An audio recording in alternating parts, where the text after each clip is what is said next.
He walked up to the museum like any other protester. But within minutes, 2 embassy workers were dead. His words? "I did this for Gaza." On a quiet Tuesday evening in the heart of Washington, D.C., a man in black walked past school children, tourists, and protesters. He carried no sign, no megaphone, just a backpack and a purpose. His name was Elias Rodriguez. At exactly 6:12 p.m., witnesses reported hearing 3 rapid gunshots just outside the Capitol Jewish Museum. Within seconds, 2 Israeli embassy staffers lay motionless on the pavement. Their names were Yaron Lishchinsky and Sarah Milgram, a young couple, quietly engaged. Yaron had just returned from Tel Aviv the previous week. Sarah worked in cultural affairs. Neither of them made it to the hospital alive. What happened next was just as chilling as the crime itself. Rodriguez didn't run. He didn't resist. He walked calmly into the museum. Witnesses described him as dazed, shaking, and pale. Some thought he was a victim. Others offered him water. No one suspected he was the shooter. Until he said 5 chilling words, "I did this for Gaza." But before we get deeper into that, let's really take a look at what actually happened that day. Elias Rodriguez, 31, lived over 600 miles away in Chicago. He wasn't on any terror watch list. No prior criminal record. He studied English at the University of Illinois at Chicago and once worked for a non-profit that archived African American history. He wasn't a ghost. He was a writer, an activist, a familiar face in local protest circles. But in recent years, something changed. Witnesses say Rodriguez had been pacing outside the museum for nearly 20 minutes. He watched, waited. Then, just as the staffers exited a side door around 6:10 p.m., he approached. One witness, a bystander named Hannah Park, told police. He didn't yell. He didn't say anything. Just pulled out the gun and fired. 2 shots hit Yaron. A third struck Sarah as she tried to flee. Rodriguez then tucked the gun back into his jacket and walked through the front doors of the museum. By the time emergency responders arrived, he was sitting in the museum's atrium, surrounded by tourists and volunteers. He reportedly raised both hands and said, "I am the one. I did this for Gaza." Museum security detained him immediately. Police found the weapon, a registered Glock 19, inside his coat pocket. How did he get the gun? That's one of the biggest questions investigators are asking. Records show Elias Rodriguez legally purchased the Glock in 2023. No red flags. No background check issues. But the question isn't just how he got the gun, it's why he brought it here. Because this wasn't random. Authorities say it was planned. Premeditated or political? The shooting took place outside a Jewish museum with Israeli diplomatic presence. The victims?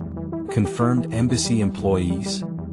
Hours before the attack, a now-deleted manifesto, allegedly written by Rodriguez, surfaced online.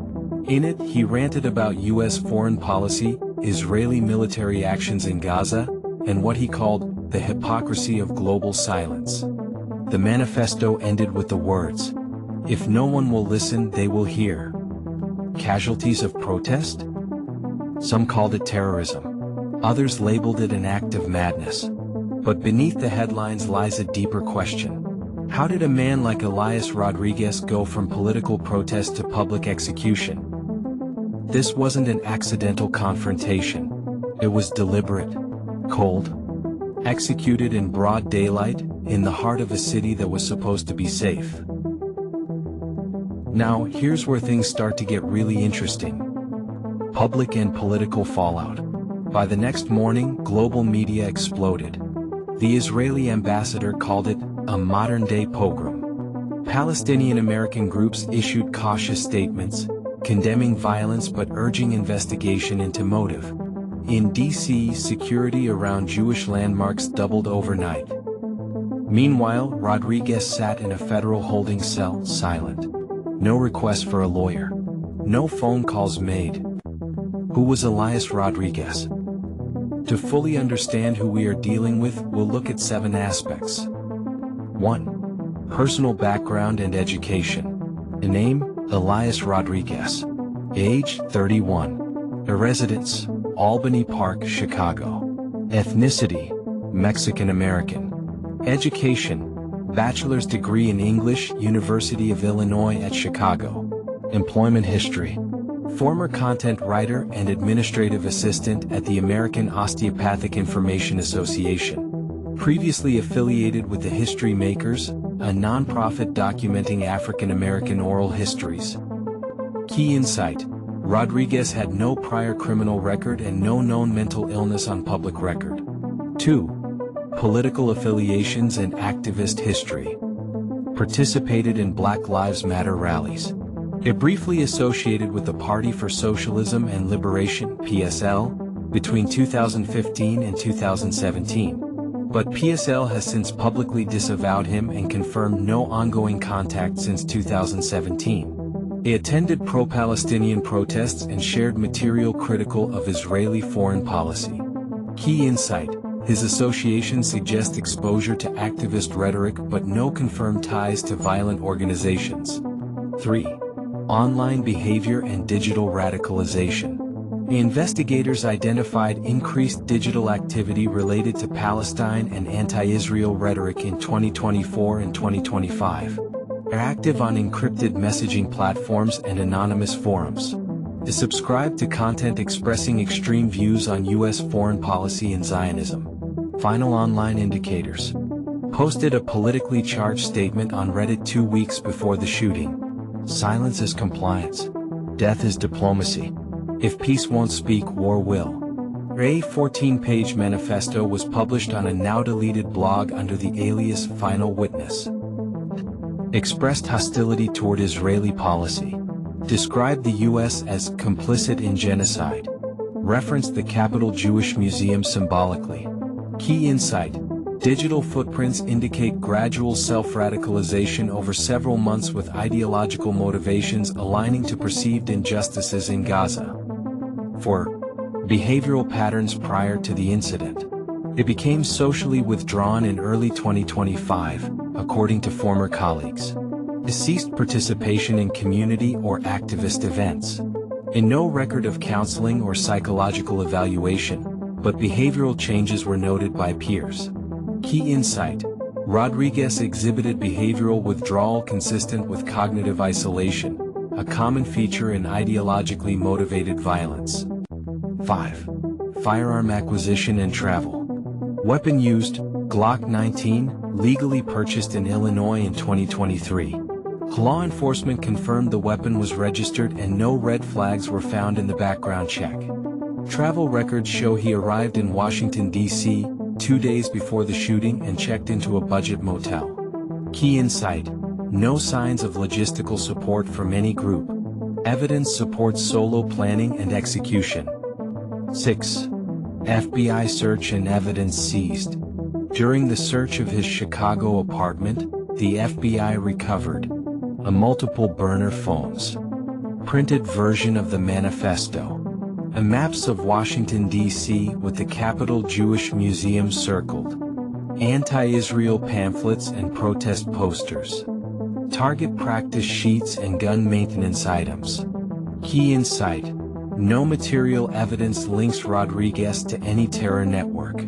The shooting appears to be ideologically motivated and independently planned. 7. Psychological and legal assessment. And no known history of mental illness. And no suicide note or attempt to flee. A manifesto suggests he expected to be arrested and used the attack as a form of protest. Currently charged with 2 counts of first-degree murder and several federal charges related to terrorism and hate crimes. Expert commentary. According to a law enforcement behavioral analyst, Rodriguez exhibits characteristics of lone actor terrorism, marked by personal grievance, perceived global injustice and ideological reinforcement through online channels. Summary of findings. Elias Rodriguez had no history of violence or mental instability prior to the attack. A digital behavior and manifestos indicate ideological motivation, not insanity. All planning, travel, and execution were carried out independently. Evidence supports the classification of the shooting as domestic terrorism with a political motive. Lone actor terrorism, commonly called lone wolf terrorism, refers to violent acts committed by individuals who act independently of any terrorist organization. Although they may be influenced by ideology, online communities, or current events. Key characteristics: no direct command structure, are motivated by political, religious, or social grievances. Typically self-radicalized through digital exposure. Often leaves behind manifestos, social media clues, or symbolic messaging. Rodriguez's profile aligns with all of these attributes. Motivational framework: political grievance turned violent. Rodriguez's manifesto and digital history consistently referenced Israeli military actions in Gaza, U.S. political and military support for Israel, the concept of silent complicity by Western democracies, his perceived failure of peaceful protest to effect change. This is consistent with cognitive opening theory, which explains how individuals gradually become open to radical ideologies after feeling betrayed or abandoned by traditional systems. Notable quote from his alleged manifesto: "When diplomacy is deaf, justice must scream." Conclusion: his actions were not random. They were rooted in a personalized political interpretation and executed with symbolic precision. Precedents: historical comparisons in domestic terrorism. Several U.S.-based incidents echo similar patterns. Omar Mateen, 2016, shot 49 people in Orlando nightclub, pledged allegiance to ISIS during the act, but had no formal links. Dylan Roof, 2015, white supremacist who killed 9 African Americans in Charleston church, acted alone, motivated by online hate forums. James Hodgkinson, 2017, shot Representative Steve Scalise during a congressional baseball practice, driven by political grievances and anti-government sentiment. In all cases, the attackers operated independently, expressed political or ideological motives, were not under active surveillance, showed signs of radicalization in hindsight. Rodriguez fits this pattern almost exactly. The role of social media and digital echo chambers. Investigators confirmed that Rodriguez consumed large volumes of politically charged content on platforms like Telegram, Reddit, X, formerly Twitter, anonymous blogging forums. The FBI recovered encrypted chat logs discussing Zionist crimes, decolonial justice, the failure of democracy in Gaza. These online environments often reinforce ideological beliefs through confirmation bias, eliminating moderate or dissenting views and amplifying extremism. Key finding: Rodriguez consumed more than 1,100 posts and videos in the 2 weeks leading up to the attack, most of them aligned with anti-Israel or anti-imperialist messaging. Missed red flags. Could this have been prevented? While Rodriguez had no criminal history or public outbursts, experts point to several missed signals. Sudden behavioral withdrawal. Increase in encrypted messaging app usage. Posting cryptic or ominous quotes. Long-term ideological posts that escalated in tone. However, no threat was directly communicated, and he was not on any law enforcement radar. Expert insight, Homeland Security analyst. Without violent speech or direct threats, individuals like Rodriguez remain legally protected until they act. Legal classification: hate crime or terrorism. The U.S. Department of Justice is treating the case as a domestic terrorism under the Patriot Act. Federal hate crime, due to the targeting of Israeli nationals and the location of the attack. first-degree murder with potential for a federal death penalty review. Rodriguez's legal defense has not issued a statement. If convicted, he faces life imprisonment or capital punishment, depending on trial outcomes and whether the manifesto is officially authenticated and admitted into evidence. So far, what are the political and social reactions regarding this incident? The Israeli government has classified the act as an anti-Semitic terrorist attack and demanded U.S. intervention on rising hate speech online. U.S. political figures has condemned the act broadly across party lines. Some have renewed calls for stricter content monitoring on social platforms. And free speech advocates warn that overreaction could infringe on civil liberties and peaceful protest protections. Several protests and counter-protests have emerged in major cities, reflecting deep divisions in public perception of the motive behind the crime. Broader pattern: the rise of ideological violence in the U.S. Since 2018, law enforcement data indicates a 41% increase in ideologically motivated lone actor attacks. The fastest growing threat profiles include white nationalism, Islamist extremism, anti-government sentiment, pro-Palestinian and anti-Zionist radicalism in response to international conflicts. Elias Rodriguez falls under the last category, representing a new wave of political violence rooted in foreign policy opposition. Institutional response: what's changing? Post-attack, the FBI and DHS have announced 1. New task forces focused on tracking ideologically motivated extremism. 2. Expanded surveillance on encrypted forums. 3. AI-supported flagging systems to detect manifesto-style uploads. But critics argue these tools often miss lone actors like Rodriguez who avoid using direct threats or keywords. Public debate remains ongoing between national security interests and digital privacy advocates. Implications and ongoing risks. Rodriguez's case is not just about one man or one ideology.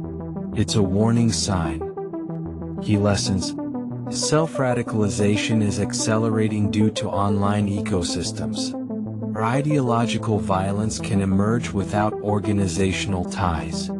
Law enforcement may struggle to intervene before the violence occurs. Was Elias Rodriguez a terrorist, or an ideologue who crossed the line? Can we spot these threats early? Or is the system built to react only after the damage is done? Let's now take a look at the current legal status of Elias Rodriguez. Charges filed: 2 counts of first-degree murder, 1 count of domestic terrorism under the U.S. Patriot Act, 2 counts of hate crimes under federal civil rights statutes, 1 count of unlawful possession and use of a firearm in the commission of a felony. Jurisdiction: Federal Court, District of Columbia. A special DOJ prosecutor has been assigned, indicating potential capital punishment review. Legal defense: as of now, Rodriguez has declined legal counsel and remains under observation. A federal judge has ordered a mental health evaluation to determine competency for trial. A bail was denied on grounds of public safety and flight risk. Key insight: Rodriguez has not shown remorse or contested his involvement. His previous courtroom statements were minimal, and sources indicate he intends to represent his act as a form of political protest. Public and political response post-attack. Victims' backgrounds: Yaron Lishchinsky, 28, cultural attaché at the Israeli Embassy. Sarah Milgram, 26, embassy assistant with U.S.-Israeli dual citizenship. The couple had been dating for over 2 years and were reportedly planning to announce their engagement. Public mourning. A memorial was held in D.C. with bipartisan attendance.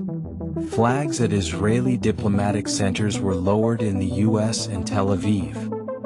Political statements. Sources say the following statements has been issued. The President of the United States, this attack was a cowardly act of domestic terror and hate. The United States condemns all forms of political violence, no matter the cause. Israeli Prime Minister, the blood of our people will not be spilled without justice. We trust American law will prevail.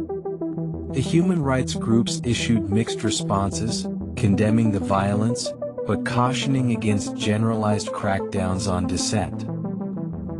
National security policy reactions. Post-incident measures. Increased surveillance around Israeli consulates, Jewish community centers and embassies nationwide. The DHS issued a Level 3 threat advisory for symbolic targets tied to U.S. foreign policy. FBI established a special investigative cell focused on lone actor political violence. New policy considerations. A proposed expansion of domestic intelligence sharing related to non-affiliated ideological threats. A renewed calls in Congress for regulating online platforms where radical content circulates. The civil liberties watchdogs are monitoring these shifts closely to avoid erosion of First Amendment protections. Media coverage and narrative divisions. Mainstream media themes. Emphasis on the ideological motivation and terrorist classification. It concerns about increasing political violence tied to international conflicts. Focus on Rodriguez's access to legal firearms and failure of early detection. Alternative and online media reactions. As some far-left forums attempted to frame Rodriguez as radicalized by oppression, sparking backlash. A conspiracy theorists questioned the authenticity of the manifesto. No credible evidence supports their claims. A Jewish and pro-Israel organizations amplified coverage to highlight growing anti-Semitism threats. Narrative divide. As some activists expressed concern that this incident may lead to collective blame for peaceful political movements. Others insisted that political ideology cannot excuse violent crime. Public sentiment poll data, May 23 to 24, 2025, are as follows. As 72% of U.S. adults agree the attack constitutes domestic terrorism, and 19% believe it was political protest taken too far. 9% unsure or refuse to answer. Ongoing investigations and digital forensics. FBI Digital Forensics Division continues to analyze metadata from Rodriguez's manifesto. To decrypt chat logs to verify if any external encouragement or group influence was present. A review archive browser and download history for connections to radical online communities. Key findings so far. No direct communications with extremist organizations. No financial transactions linked to foreign groups. No indicators of a secondary attack or accomplices. Findings conclusion. Rodriguez operated alone, but was influenced by a broader digital ecosystem of radical ideologies. Sociological risk assessment. Are more attacks likely? Factors increasing lone actor risk. Escalating global conflicts, Israel, Gaza, Ukraine, Sudan. Unfiltered online exposure to violent rhetoric. A domestic polarization over foreign policy. A mental health deterioration in isolation. FBI Behavioral Unit warning, May 2025. We are entering an era where online ideology becomes actionable violence without formal group structure. Traditional surveillance models must adapt. Recommendations from analysts. Increase mental health support within activist communities. Launch public awareness campaigns to identify signs of radicalization. Train social media platforms to flag ideological escalation patterns, not just keywords. What happens next? The trial and broader legal precedent. Trial timeline. Formal indictment expected by early June 2025. A jury selection anticipated late summer. High probability of a nationally televised trial due to public interest and international implications. Potential outcomes. If convicted on terrorism and murder charges, life without parole or federal death penalty. If mental instability is proven, sent to a federal psychiatric facility indefinitely. If manifesto is deemed inadmissible, prosecution may rely on circumstantial digital evidence and witness testimony. Legal precedent potential. This case may influence 1. How ideological crime is prosecuted in the U.S. 2. New guidelines for manifestos as criminal evidence. 3. Expanding definitions of domestic terrorism under future federal law. A defining case in the age of ideological violence. The Elias Rodriguez shooting will be studied for years, not just for what he did but what it represents. It reflects the power of digital ideology to radicalize individuals, the difficulty in preempting lone wolf attacks, the volatile intersection of political belief, international conflict, and domestic action. Whether Rodriguez is convicted or declared mentally unfit, the outcome will set a new precedent in American legal and security response to ideologically driven domestic attacks. Now tell us your views in the comments section. Do you believe lone wolf political violence is America's greatest security threat today? What steps should be taken to stop ideology from turning into murder? We mourn for the lives lost and hope justice will be served.